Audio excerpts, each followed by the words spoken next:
کسی نے پوچھا ہے، پہلے میں یہ سوال پڑھ لیتا ہوں۔ مفتی صاحب، عامر لیاقت صاحب کے انتقال پر کچھ لوگوں نے انہیں مرنے کے بعد فاسق، کافر، میراثی کے القابات سے نوازا۔ کچھ لوگوں نے ہر کام کو صحیح اور انتہائی قابل تقلید اور معصوم بنا کر پیش کر دیا۔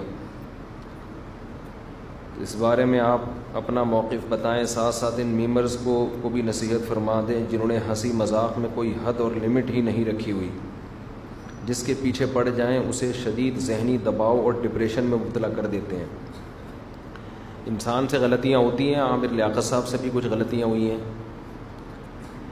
اور کچھ سنگین نوعیت کی غلطیاں بھی ہوئی ہیں، جس میں خاص طور پر ڈاکٹر ذاکر نائک کا مذاق اڑانا، جنید جمشید کا مذاق اڑانا، پھر اس کے بعد جو خلیل الرحمان ہے نا، جنہوں نے میرا جسم میری مرضی والے کو بڑا کرارا جواب دیا تھا، اس پہ عامر لیاقت صاحب نے خلیل الرحمان کو سنائی، اور جو خلیل الرحمان تھے ان کی برداشت میں دیکھ رہا تھا، وہ بار بار کہہ رہے تھے میں آپ کی عزت کرتا ہوں، آپ کی عزت کرتا ہوں۔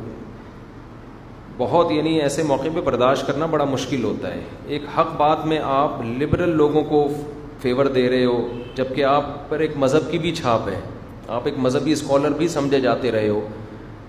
تو اس طرح کی بڑی بڑی غلطیاں ڈاکٹر عامر لیاقت صاحب نے کی ہیں، لیکن یہ کہ انسان ہے، بہرحال جہاں خامیاں ہوتی ہیں کچھ انسان میں خوبیاں بھی ہوتی ہیں۔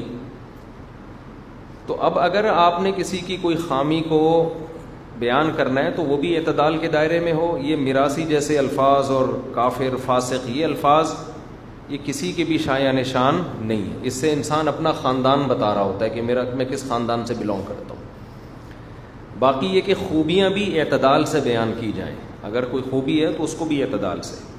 ابھی جو ڈاکٹر صاحب کا جو خاتمہ ہوا ہے نا جس قسمہ پرسی میں، وہ قابل ترس ہے، اس میں میں کم از کم ڈاکٹر صاحب کو فیور کروں گا، جیسی بھی زندگی گزری، لیکن جو اینڈ ہوا ہے نا اس میں زیادتی ہوئی ہے ڈاکٹر عامر لیاقت کے ساتھ۔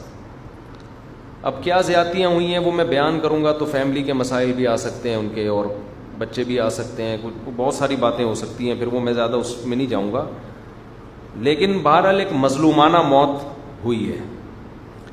اب آپ بتاؤ، ایک آدمی کی بیوی اس کے بغیر لباس کی ویڈیو وائرل کرتی ہے، اس عورت کو لوگ کچھ نہیں کہہ رہے، تو اتنا بڑا جرم ہے۔ میاں بیوی کا تو آپس میں کوئی پردہ نہیں ہوتا، تو کسی بھی حالت میں ہو سکتے ہیں، ایک دوسرے کا لباس ہے۔ ایک عورت اپنے شوہر کے طلاق کے بعد، اختلاف کے بعد اس کی برہنہ حالت میں ویڈیو وائرل کر دے، اور ایک مشہور سیلیبریٹی ہو، پھر اسی برہنہ ویڈیوز پہ میمرز میم بنانا شروع کر دیں، تو یہ تو خدا کے قہر کو دعوت دے رہے ہیں نا آپ۔